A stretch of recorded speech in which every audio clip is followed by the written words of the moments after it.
Hey everybody, this is Mark with InApp Purchases. In this video, I want to show you how you can find in-app purchases that are available for any app before you actually buy it, and even after the fact, so you know what is available.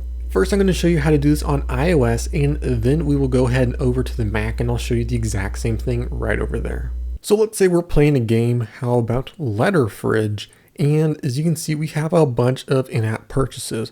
How would I know what is available before I actually buy the app and I'm getting asked to buy all of these things? Well, if we head on over to the App Store, you can see right below the Get button or the Buy button, there is a little text that says in-app purchases available.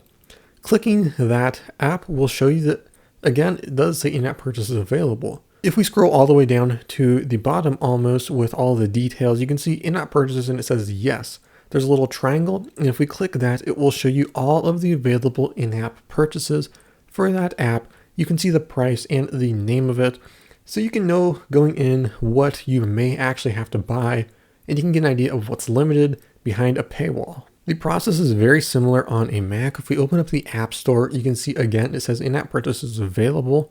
Clicking on it, it will show you multiple times that there are in-app purchases, and then on the right side with all of the details, it shows you the top in-app purchases. I don't know if that is only the top or if it really is all of them like on iOS, but it does give you a decent idea of the available in-app purchases based on what users typically buy, so you can get an idea of what you may have to buy, and again, the price along with the name.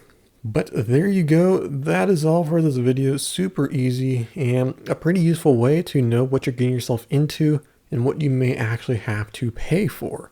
If you have any questions on how to do this or need help on any previous versions of iOS, because it's always changing, let me know in the comment section below.